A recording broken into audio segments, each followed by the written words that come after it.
search kan enanga search ah hian search hi form nei nia heta rational number a p by q form rational number chu p by q form a awm thin kan tiang deuh khan search chuan form piang hmang khan nei vela ta chu hetiang hi ni ta heta hian square root chungah hian n kan ziak ta hemi hi n hi integer ania chuan a hi rational number 0 ai tam ho kha ni ta ni chuan search ho chu hetiang pian hmang na yang ho ka search kan ti ta a chuan order is called a search of order n kan ti ta helai n hi helai root ma n hi ni ta kha search kan ti chu ni ta ti chuan example a 1 root 3 is a search of order 2 ran ti ta ngatinge order a hian 2 ani in chan heta hian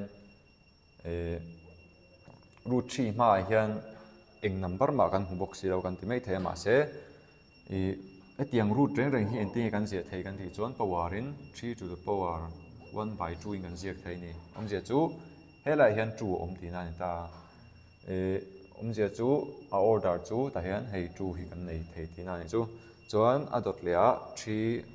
root 7 is a sort of order 3 atia heta chuan n a ya hian 3 kha aron ta ni zia chu all sum play in order 3 ni ti kha kan zong thei ta chuan a dot lea hian 3 root 27 is not a sort aron ti ta hei nga tinge a chan kan ti chuan root 27 hi perfect cube ani wa ani 3 cube chu 27 nia tro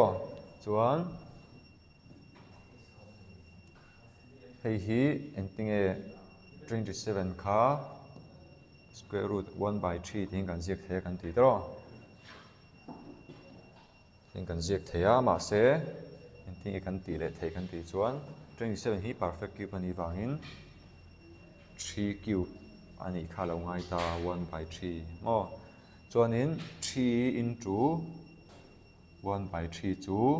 3 le 3 kan sel a tro chuan 1 aron chhawk ta 3 chi kha chhawk ta ni 3 to power 1 chuan hei hi rational number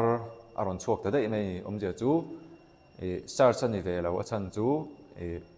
hetiang form anga zia thei ve kha ani lo wangin kha search kan ti chu ni ta ni tuna chuan rationalization of search kan enanga ham sa in rationalization kan enanga enge rationalization kan ti chuan denominator a square root ho ti baudan ta chu enting kan ti bawang kan ti chuan kami anhoi irrational number pahnih hmanga multiply kan divide khan khang ho process kan hmana kha kami process kan hmana kha rationalization kan ti chunin ta chuan rationalization factor kan nei le ta rationalization factor kan ti chu kami pahnih irrational number pahnih kan multiply le kan divide ta square root ti bonana kan multiply ya kan divide na irrational number kha rationalizing factor kan ti ta ni chuan heta hian denominator of 1 by square root of a can be rationalized by multiplying and dividing by root a ti ta root a hi hemi a hian 1 by root a into root a by root a thì hiện cần multiply don ta chuanin root a by a hi square chua wangin anh cần sẽ là root a by a kan nei ta ni kha hemi a hi a rationalizing factor kan ti chu ni ta ni chuanin a dot lea case tanga form dangang khana ron ziak ve le thei ta 1 by denominator a khan 1 plus or minus root b hetiang ho a hian a denominator mi kha entinan heta bi ka hian a plus root b te lo in ta se a rationalizing factor a chuan a sign a hi a denominator opposite chi khan in don ta ni zia chu heta hian plus a awm atero 1 a minus root b ani ve le thung don ti na ni a minus root b in kan multiply anga kan divide don ti na ta minus root b khan kami kha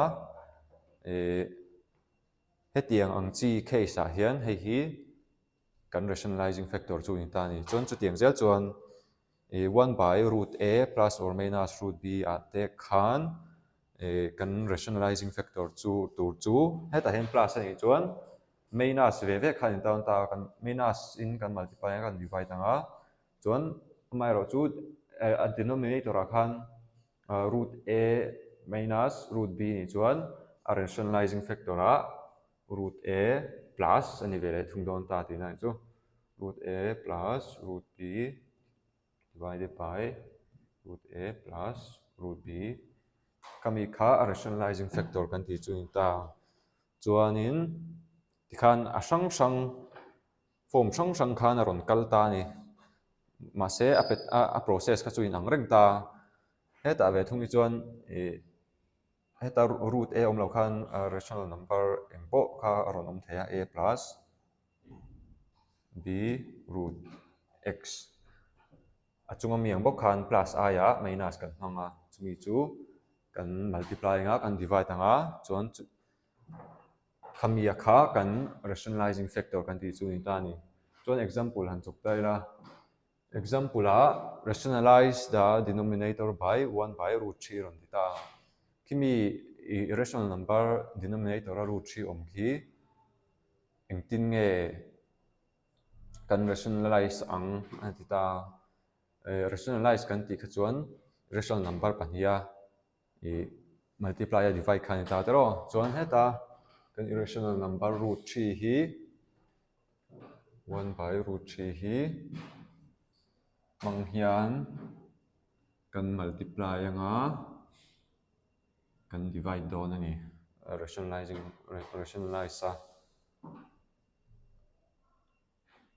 ti dan tura ram pe khan chu ti chuan 1 into root 3 chu root 3 nia divided by root 3 le root 3 chu 3 ni mai a kha hetiang ang chi ho form anga om ho kan rationalize dan chu in ta ni chuan a dot lia chuan 1 by 2 plus root 3 kan nei ta hei ti kan rationalize ang kan ti chuan heta hian plus sign kan nei ta ni omzia chu plus phang lawin minus 1 2 plus root 3 a rationalizing factor a 2 plus a ya minus kan multiply anga 3 divided by 2 minus root 3 chuan nei kan chok anga 2 minus root 3 divided by hei hi a minus b a square minus b square form khan ta a plus b a minus b a plus b chu hei a minus b chu hei ni ta hetiang hin kan ziak thei ta ni a chu 2 ni ta 2 square minus b a root 3 kan nei a root 3 square ta ni chuan square le root hin kan se langa je chu 2 minus root 3 divided by 4 minus 3 chu 1 draw hei kan mi denominator kan rationalize a kan chua chu ni ta ni kha rationalization chu dan chu ni ta chuan chin a kha chuan ama sa hian 2 a ron da ma se root ve ven ni khan in ti kan chaw lenga ti chuan takhian minus a oma minus a ya khan plus a multiply le divide khan ni le mai ta ni hian minus root 3 chuan root 2 minus ania chuang chuan root 2 plus 3 in kan multiply anga root 2 plus 3 kan divide lenga chuan heta kan hmuh chu root 2 plus root 3 divided by a square minus b square tho kha ni a omzia chu 2 minus 3 ron chhuk don ta ni root 2 plus root 3 kha mi kan rationalize a kan hmu chua chu ni ta ti ngai chu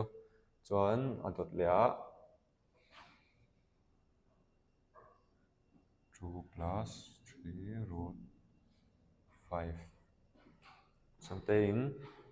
mi value ve ve chu in anga plus hi minus a danglam ve le thuma 3 root 5 divided by 2 plus no, 2 minus 3 root 3 hanggang sa mga